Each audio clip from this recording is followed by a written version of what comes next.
Welcome to Answering the Call, the official podcast of the 12th Man Foundation. Our show brings you closer to the heart of Texas A&M athletics through powerful stories of perseverance, purpose, and life-changing opportunities made possible by 12th Man Foundation donors.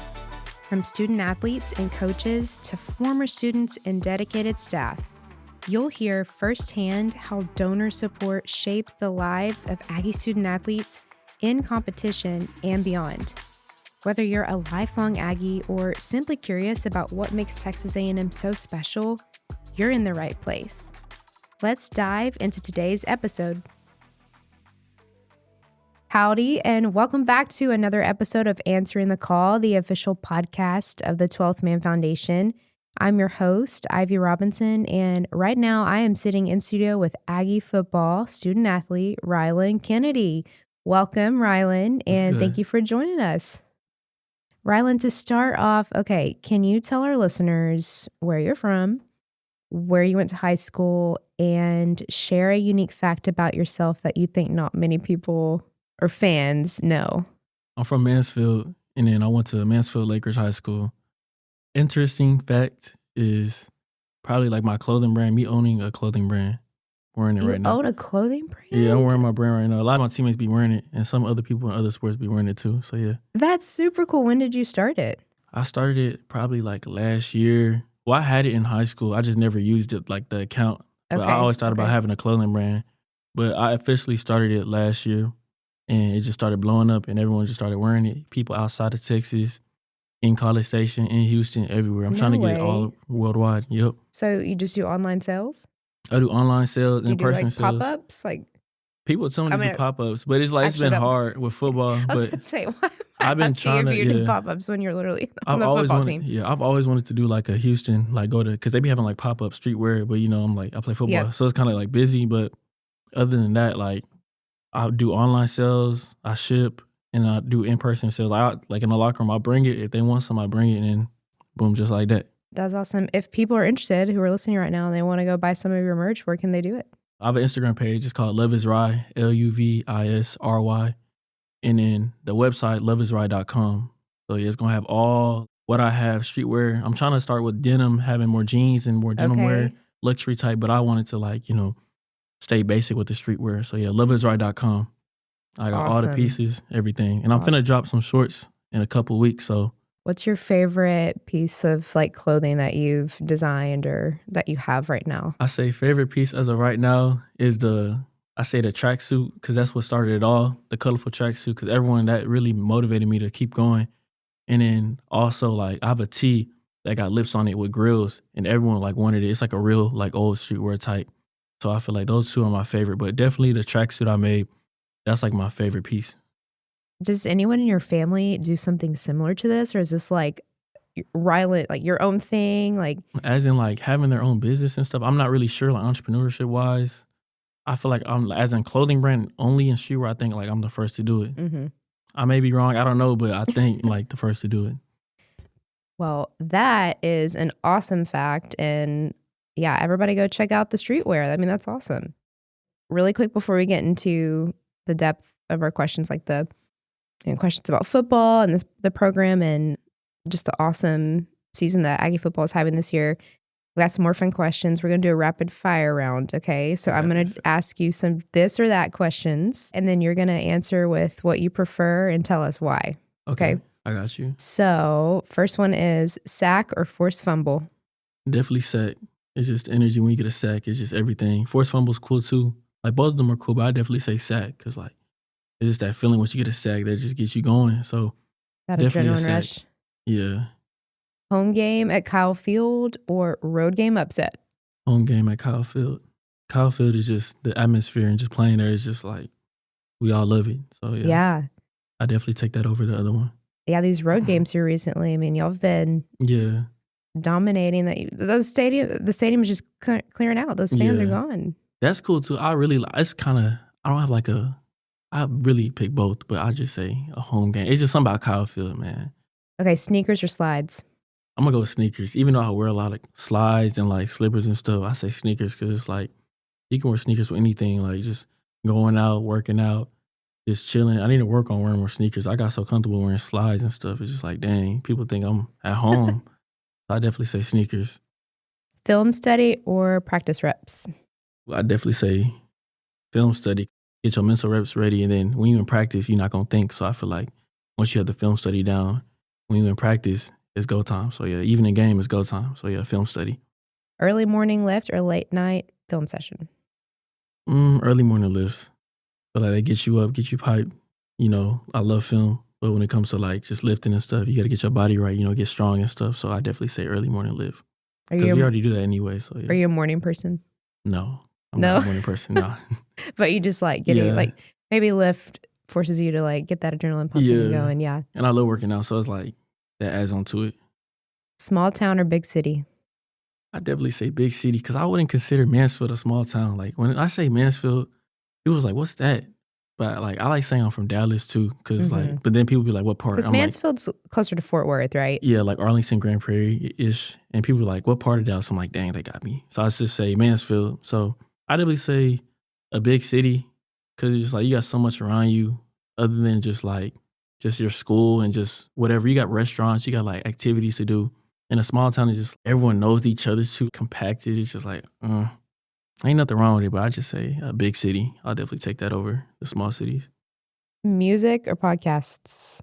Definitely music, because I have so many like music tastes and stuff. And I watch podcasts too, because podcasts, you can like express yourself. But when it comes to music, it's just you in the zone. You can vibe to whatever, like R&B, hip hop, shoot, country, whatever genres out there, rock. And I definitely say like music. It got just everything you can do. Who are your go-to artists? I think my top 3 like mainstream artists is definitely like Future, Gunna, and also Lil Baby. Nice. What's a genre of music you think people would expect you to like? Like expect me to like me? Yeah, kind of like a random genre that you're like, if someone was to see me, I definitely say they'll be like probably hip hop, like Young Boy, like the turnt music, just Future, Autumn hype music type. But I really like calm music, just like underground, like Jay's. You got Summers, Autumn type of thing. You know, it sounds like Seasons. Their artist names sound like Seasons, but it's just different type of artists. Yeah.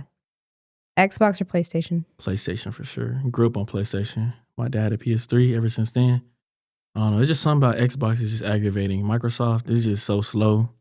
No offense to Microsoft. It's just too slow for me. Cook at home or eat out? I definitely say eat out. Because sometimes, you know, you can get lazy a little bit, but when you eat out, it's just so many opportunities in what you can eat. So definitely eating out. What are your go-to restaurants in College Station? Actually, shout out to Exotic Eats. That's like a new restaurant I seen around that area, College Station. And then I like, what's it called, 1860? Yes, 1860. So good, yep. Mm-hmm. And then for the third one, Chili's. Oh, yeah. Chili's, yeah. Don't hate on Chili's, people, yep. Beach vacation or mountain getaway? Beach vacation. I don't even play with mountains like that. That mountain air, altitude sickness. I'm not a mountain fan either. I'm straight beach all the way. Dogs or cats? Dogs. Even though they like a headache, because I got one back at home, like a Havanese, I say dogs. Cats, it's just something about cats. Like they nails are sharp and they quiet though. But I definitely say dogs. Okay, final question for you. Locker room hype or tunnel walk? Tunnel walk for sure. Oh my gosh. When we walk out, every time we getting lit, I definitely say tunnel walk. Let's go back to your background. You know, you're from Mansfield. You played at Lake Ridge High School. Rylan, according to your bio on 12man.com, you were a 4-star prospect with some big numbers your senior year. You had like 61 tackles, 10 tackles for loss, 5 sacks, interception. And you're also, which is interesting, a multi-sport athlete in basketball and track and field. Yeah. So you played all of those in high school. Yeah. At what point did football become the main focus for you? And was it like a hard decision for you? Oh, no. So I couldn't wait to say this. So growing up, I played basketball. I didn't play a lick of football. Football didn't come serious until like my senior year, like halfway through the season. Because really, I grew up playing basketball. We was good. We ended up going to playoffs. We lost first round. We was in like a good district, like Dunkerville, DeSoto, all of them. And then my senior year, I remember, my junior year, summer or spring, I was doing track. I also took that a little serious too. I knew, you know how like in track, the football coaches be coaching like the track guys. Yes, and yes. like I remember I was just out there just jumping and stuff, being athletic. And they was like naming schools like Power 5, like SEC schools, joking, saying, if you come play, you're going to get that. And, I thought they was just joking and stuff. And then also my homeboys, they all play football. So I just wanted to finish out the year with them playing football because I was the only dude playing basketball. So I was jokingly playing football for real. I wasn't even taking it serious when I first started.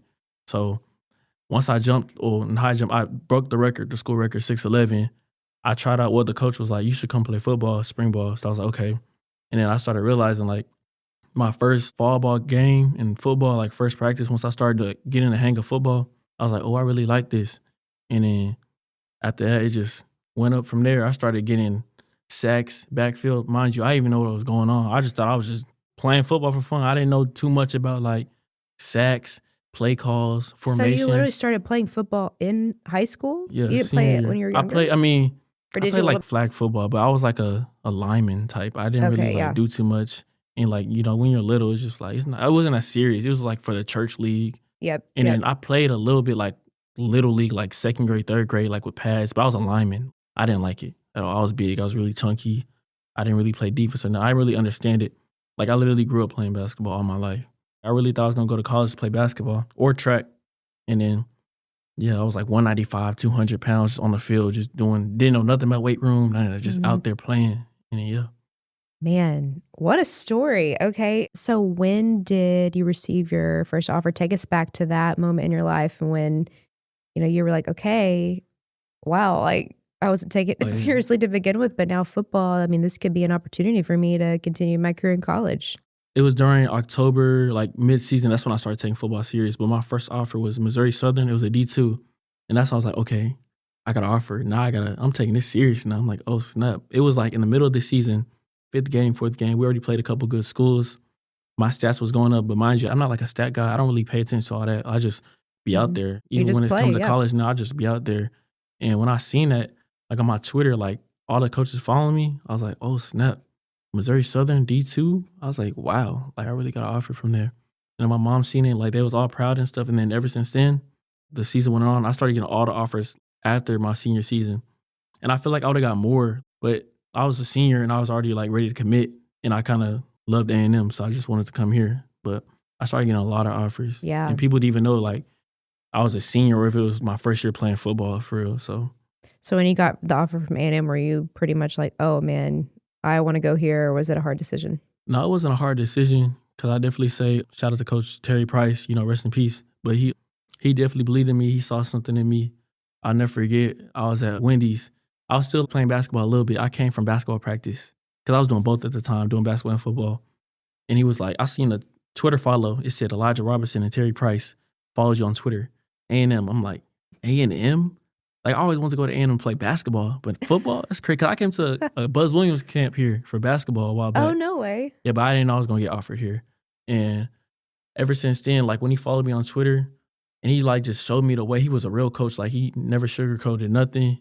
He told me what it was. Once he took me on a visit here, I just enjoyed it. I liked the atmosphere and everything. And yeah, that's when I knew A&M was like the one. A&M was close to home. It's just the atmosphere, just everything. So yeah. It's been a good fit all around. Yeah. Tell me more about your family. So family-wise, I got 2 younger brothers. I'm the oldest, 3 years apart. One's a freshman right now, and then the other one's a senior. And then my mom and then my dad.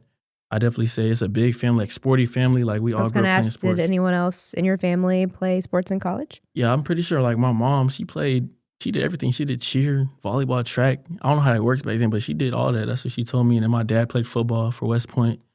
So that just puts 2 and 2 together. And then my little brothers, they play football and a little bit of basketball. But I was like the main basketball kid. Like I was the main one playing basketball. All my brothers were playing football. So I was like the only hooper. So What position did you play in basketball? it was kind of weird at my school. Since I was like athletic, I played everything except for like the one for real. I could bring the ball up, but I was so athletic I could guard the 5 and strong I could guard the center. But my main like position was the 3, like a 3-and-D type, sometimes a 2, but mainly the 3, like a wing. Yeah. Well, now that you've had time to settle into life here in Aggieland, from your freshman season to where you are now, what do you think has been your biggest growth moment as a player and as a person? I say biggest growth moment Growth as a person and a football player here. Mm-hmm. Yeah, I definitely say like just the grind and just putting in that work ethic and having like that brotherhood with the team and understanding you can't do everything by yourself. Like this is not track. This is not like golf or single sport. It's a team sport. So just understanding you have people by your side and just to never give up, especially being here as an Aggie, just, you know, and I definitely say as a person, I just grown. I feel like I matured and just matured into my body still growing. Cause I came in here as a hooper build. Like I was like 195, pushing 200 a little bit. And I had to realize like this is not high school no more. Like you got to get big in the weight room. And I feel like I just had to put the work in, you know. I feel like old me would have been like, I'm good. I don't got to put on no weight. But once I did that, it evolved my game. And I just feel like I've been getting better and better. Yeah. Yeah. Do you think when Elko and the new staff came in, that really was a game changer for you in terms of like the weight room and Moffitt? And did you see yourself progress even more? As in with weight that? room wise and stuff, I feel like, yeah, but I feel like also it's like on me too. Cause I already understand like what I was dealing with, we had the number one D line. Like we still, I feel like we the best D line in the SEC. But when it comes to back then, we had the number one D line. When it comes to like all the old people like Fidel Diggs, LT, it's probably way more Walter Nolan, Shamar Turner, all of them. Like I realized like these are some dogs, they big and stuff. And I feel like I can't just wait. My time may come, probably not right now or the next year or something, but I just realized I got to put that work in. So I realized like I got to put this weight on, put this work in. And yeah, and I feel like once Elko and them came, that definitely motivated me even more. So I definitely can give them credit for that. Well, speaking of the team mentality and the grind and just the overall culture and the program this season, talk to us about this wild dog mentality that I'm sure many football fans heard about when they watched a recent episode of The Pulse. Tell us what that is and what it means to the defensive line. And I know you even lead the battle cry for this wild dog mentality. So explain, for those who might not know, explain what that is. Wild dog, I feel like it's more than a chant. It's just like a brotherhood for the D-line. It can be for anyone, but it's especially for the D-line. It's just everyone got each other's back. It's just we can't go in there scared. We got to be aggressive. And I feel like just as a wild dog member and just telling other people we the wild dogs is just a mentality that no one can like have. It's just not given to you, you know? And I feel like when I chant it out, it just brings some like a good energy out through the crowds, through us, through the players. And I feel like it's never going to stop. So was it something that started this season or last season too? It starting for real like this season, but Coach Spence was trying to like start it last year. I did it last year, probably like at the end of the season, starting to do the chant and stuff. But throughout this season, he definitely told me he wanted to for sure take it serious and have me lead it. So, you know, the defensive line this year, like you mentioned earlier, there is such a precedent and a level that's already been set with these awesome, outstanding players that have come before y'all. And now y'all are getting to continue that awesome legacy of just having a great, awesome elite defense here at Texas A&M. You know, going into the Mizzou game, I saw, I think this was a post that Aggie Football put out on their Instagram, but y'all had 18 sacks across the previous 4 SEC games. That's incredible. And you got one of those sacks at the LSU game this year in Death Valley. How did that feel? It felt good because, you know, just being, like I said, a wild dog, you know, everyone gets opportunity. And I feel like, well, our group is just like no one complains, no one does none of that. And like you seen, it wasn't just one person on that post. It was multiple people. Like we're a group. And I feel like just that energy in Death Valley, when I got that, I was just excited, you know, because I put the work in and I knew it was going to happen. So I definitely say like the energy was there. Yeah. And just seeing that post, it just motivated us even more to just keep on grinding and stuff. So keep tallying, keep adding up. Yeah. From your perspective, what do you think makes the defense and the leadership from the coaching staff this year so effective? I just say probably just the consistency of like us in practice and just us taking accountability like on and off the field and just film study and just understanding each other's mindset and what we got to do to like get to the championships and just, you know, be successful. And then we also got seniors on the team that's probably their last year and we got to do it all for them and just do it all for each other. So I definitely say that just helped us. And I feel like Elko is another big part too of him coming and just him giving us great advice. I just say the whole staff really. It's just, I can't even explain it for real. Just good advice everywhere on the facility. So yeah. I'm curious when that coaching change happened, when he was hired as head coach. Do you remember where you were, what you were doing? Like what was going through your mind when he was named the new head coach? When he was named the head coach, I remember I was like a freshman going into my sophomore year. And like our old coach, he gave us a little speech of him like he wasn't gonna be here no more, Elijah Robinson. And then like now he was just telling us to keep our heads up and like it's y'all journey, y'all can control it. And ever since then, I believe like when we had a new head coach, nothing was gonna change. I felt like the chemistry with any of the D line, like it was gonna be the same. So I feel like where I would just keep grinding. I wasn't in like a bad headspace or anything. I just kept the day moving and just kept working and just waited until what was the next, process of what new playbook, new whatever. I was down for it. So and that, I mean, you can just tell that's the whole mindset that y'all all, not just defense, but everyone has bought into is just keep working, block out the noise from outside. Yeah. Stay focused on us, our team, and our progress week by week, just week by week. Yeah, that's right. This is kind of a fun question and getting off of defense a little quick, but if you had to switch positions with one player on the offense, who would it be and why? One player, I definitely say, I think either KC or probably like Amari. But I feel like we got the same build, and I'm athletic. If you give me a week or 2 weeks on the jug machine, it'll be over with. You think you 6'4", could play a tight end, yep? Yeah, or receiver. I probably feel like you throw the ball in the air and I'm gone. I'm fast too, so it's like I don't think nobody can stop me for real. If I actually had a real coach, offensive coach wise, and like just taught me everything, I feel like that'd be nice. That'd be fun. Rylan, outside of football, balancing your academics with athletics is a huge part of being a college student. Tell us what you're studying and how do you manage to balance the time between film study, practice, workouts, and the classroom. Sports management major. And like when it comes to studying, when it comes to sports management, like I study, but most of our stuff is like kind of like in person. It's like activity wise, just having groups and understanding sales and business. And that kind of ties into my clothing brand. So I feel like it's not a hassle outside of football, just studying something. Cause sports management is more just like managing time, just managing, like having a business, sports related or not. So when it comes to that, after all my football stuff is done, film study and stuff, because I probably watch film for like 30 minutes to an hour, or depending on the scheme or something, or just knowing hand signals, it'll take a minute for me to watch film or understand the game. And then after that, I'll just look through like any business related assignments I have, or like sports management, sales, or anything I have that's probably due or that I need to learn for real. And that'll probably take about like an hour or 30 minutes, which is not crazy. And I feel like I take time into like each topic. I don't have to like waste my whole day on a certain major.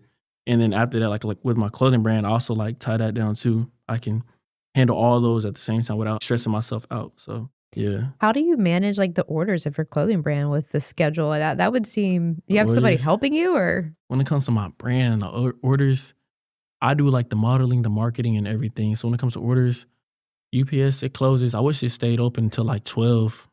But UPS, it'll close around like 6:30. We practice in the morning. So when it comes to orders, I'll go to Shopify, see all my like fulfillments or orders. I'll put a check on all of them. I have a thermal printer at home, and it'll just print all the orders. And shoot, when I get time, I'll just... In your free time, you're just working on that? I'm just working it, like wrapping it up, put in the poly mailer, put the UPS sticker on there, and just go to UPS and do it. Because I feel like it's not a lot. I feel like it's another hobby too, because I don't really play video games. So I count that as like a hobby. So that's my go-to side. So I feel like it's not that hard. But hopefully I can blow up in my brand. But if I get to like 200 orders, 100 orders consistently, like 500, it's going to be a little hard and I might need help. Yeah. But when it comes to help, like my homeboys, they'll help market. They'll help like tell me like designs and what to do and what to say. And hopefully in the future, they're going to help me even more, because I can't really do it all by myself, because I'm going to eventually need like a support team, or like people, like say if I'm at practice and someone's on the website asking for help, I don't need no AI answering them questions. I can have like my homeboy like work for me and have like he can answer everything, asking about shipment updates and everything. So yeah, I already got a mind and thinking for all that. Like I don't really got to overthink about none of that with my clothing brand. So that was my main thing, my main focus on like not stressing myself out with football and my clothing brand and just my major. So yeah. Yeah. Well, one of my questions actually was, when you have a day off, what's the ideal day off for you? What are you doing in your free time? Working on the clothing brand, is there anything else? I'll play the game a little bit, or I'll just work out, or I'll just watch Netflix or YouTube, really. I'm like a real homebody for real. I'll go out, but... Yeah, just decompress, relax, yeah. Or just go out looking stuff, or just like shop or look at, or thrift too. I like dressing. So that's probably what I do outside of that. But mainly it's just the clothing brand, because it's just so fun. You just see people in your That's like art. You working on your piece and then you sell it and then you just see people walking around in your piece. It's like today I seen a couple people. It's getting cold. I seen so many people in my hoodies, seen people in my tracksuit. It's like, dang, that just makes me happy. So yeah. Tell me about your perspective of the student athlete experience here, okay? Because y'all, have awesome elite facilities, Mhm. programs, resources at your disposal to help you become an elite competitor and to help you excel in the classroom as well. So what has been your perspective and on those resources, and why are you grateful for individuals who pour back, who Mhm. give back through the 12th Man Foundation, whether it's they just give a philanthropic donation or they buy season tickets, those contributions, they help provide those resources for student athletes. So why are you grateful for that level of support? I feel like I'm grateful because not everyone gets this opportunity. And like I'm the type, I'm always gonna be grateful for no matter what. I'm not from like the trenches or like the hood or anything or just like a bad area, but like I just feel like growing up I've always been grateful with something and just going into college, getting into college for free and just being around this environment and knowing someone cares about you and putting their time and like effort into like making sure as a player or a student here, like that you're good. I feel like that should be no reason for you to not be grateful. I feel like I'm just grateful. Like I'm grateful to be here in this podcast because without them, I wouldn't be here. So like you got to think of it like that. The nutrition without people doing that, we wouldn't be here. So you got to have that perspective. So that's why I'm really grateful. What's something you think people might not realize about the day-to-day life of an Aggie football player on this team? The sacrifices and routines that go on unseen. I definitely say just the consistency of like going through like the heat and struggle of practice, just like not saying it's bad, but just waking up at like that 5 a.m., 6 a.m., putting pressure on your body, hitting with pads and everything, and just acting like everything's normal after like going to class and just, when your body's sore and stuff. Because some people may look at us as like, oh, yay, winning, this and that, but we're putting in the work, we're putting in the grind. So it's like people really can't relate to that. Not saying they can relate because some people maybe like putting in the work in a different way, maybe like getting a degree or something. Mhm. So when it comes to like athletes, so I feel like people really don't see the grind for real. Like it's, Texas is hot. It's getting cold now, which is even worse. Texas folks, we so used to the heat. Now it's getting cold. So just the hitting each other, the pads and everything. I just said the grind. Definitely us putting in the work. Because they know we put in the work. It's just they don't really Right. see And it. it starts so early in the year. Yeah, it starts all around. So, yeah. Rylan, who has been a mentor, coach, or even maybe a friend or family member who's really influenced the person and the player that you've become today? I say my dad, for sure. He definitely like influenced me to do a lot, I want to quit sports at first, but he like influenced me to keep going and stuff and like just playing. I remember like in basketball, it was just so I didn't even want to do it no more. I used to miss layups wide open. Used to get on my like self a lot, acting like, dang, I want to quit and stuff. But he definitely pushed me into being a better person. And then I say like player wise, I say DJ Hicks for sure, David Hicks. Cause when I came here, like I ain't know too much about football for real. He was the number one D tackle in the country. He could have easily like ignored me. Even though we teammates, he could have easily had that ego and just ignore me and not want to help me and like not care, just have that like, oh, I'm a 5-star, just like, yeah. But he actually like took the time to like help me understand the game. Like that's my dog. We like worked out together, like film and just working on our hands and just technique when it comes to like rushing and just understanding football for us. I definitely say him too. There's probably a couple other people too, but I feel like those are the two main that's really like motivated me to keep going and actually play. Because like I said, my freshman year, this really counts as my third year playing football for real. Because I played high school counts with it like real football, like real like SEC ball. This is like my third official year playing football or 4 years. So not a lot of people can do that at this level. Absolutely, yeah. And staying on the topic of, just teammates and influential people, when reflecting on this season, how would you describe the brotherhood and the culture of Aggie football right now? And why are you grateful to be a part of it and be on this journey with them?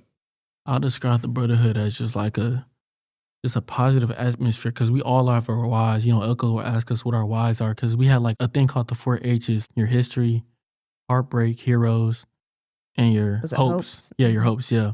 And I feel like once everyone like had that and answered it and went up, it just like struck something to the team and just like, dang, people really go through this. It may be good or may be bad. And it just really like built a strong bond to our brotherhood. And I feel like I'm really grateful to be a part of it because not everyone does this. Not every school, they may, but I don't really know, but not every school can do that. Like, they don't really like care about stuff more outside than football. And I feel like having that mind connection and that brotherhood on the field and off the field, especially off the field, that can lead onto the field and y'all can just, have a smooth set into life and just in the season. And I feel like with the team and Aggie football, like we all locked in with each other no matter what. Like we can all come to each other and like talk about our problems or talk about our success or our whys or our hopes or whatever.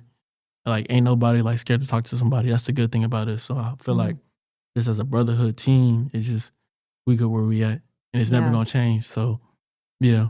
Sounds extremely positive. I mean, and that is really I think you said earlier, that is the foundation of a strong team, a successful team, is you gotta have those relationships with each other. Yeah. So that's awesome that the culture is that positive. And I mean, I think fans, anyone who watches y'all play can tell that y'all all have a great team chemistry. Oh yeah, for sure. Rylan, okay, looking ahead, tell us your goals for the remainder of your time at Texas A&M, both on the field and in the classroom, maybe. So on the field, like my goal is just to become the best player I can be and support all my teammates and just all of us be good and just, make it to the natty and just become like one. I said like the Wild Dogs, not even the Wild Dogs, just everyone on the team. I just want us all to like, be good. I know you said what my hopes are, but my hopes is just what my hopes matter the same as a team. I just want to be the best player I can be. Just grind, put that grind and never stop and always stay consistent. Don't give up and everything. And then when it comes to classrooms, same thing. Just having that same consistency, getting my degree, having my business. Because I tell my clothing brand with my major because they're both business type. And I feel like I want that to go all the way up too. And if both of my goals on the field and off the field like come together, and I feel like I'm gonna be straight. I feel like I'm gonna be set. But like I said, there's no relaxing really because I'm gonna always have a goal after that, even after like on the field after that to the league and then after the league. That's gonna tie down to like my goals to the classroom, So just to never give up. Have you thought a lot about, life after football and what kind of ventures, careers, passions you'd like to pursue? I think about it sometimes, but I always try to stay in the now when it comes to football, me playing, because, that's important too. And just being that dog and having that mindset, being the same player I can be every day, putting that grind in. But I say after the league or just anything after football or wherever it happens, I definitely say just having my own business, like I said, entrepreneurship, just making sure everything is good with like customers or anybody. Because, I feel like what my goal is, I don't want my business just to be a clothing brand. I want my business to be like something where it's just like a name. Like I can have backpacks. I can have like notepads. I can have like bags, more than just clothing brand, just a brand, like Love is Right, just a brand. And hopefully I might rebrand it to something else, but I can make something like Love is Right or this, like the whole facility, just having a shop or a building name of myself. So yeah, that's probably my like goals or like what I thought about after the football like life. Just, being my own boss and just doing whatever. And then finally, Rylan, why are you proud to wear the maroon and white and be an Aggie? I'm proud to be an Aggie because my brothers on this team and just the coaching staff and just the atmosphere here and how much y'all support us here. And I feel like it's bigger than football here. It's just we're a family. And I feel like just being in the maroon or white, everyone's going to support you. It's just a good community here, and I'm just proud to be an Aggie. That's the feeling I have almost every day when I walk into this building and the campus, seeing professors and coaches and teammates. So, yeah. Thank you for joining us on another episode of Answering the Call. If you're enjoying this show, please rate and follow us on your podcast streaming platform of choice. That way you can be the first to know when a new episode drops. As always, a big thank you to our incredible podcast producer, Megan Rohde, to 12th Man Productions and Texas A&M Athletics NIL Department. We also extend our heartfelt gratitude to every donor and season ticket holder for always answering the call through loyal support of Texas A&M Athletics and our student athletes. We'll be back soon with more content. Thanks, and gig 'em.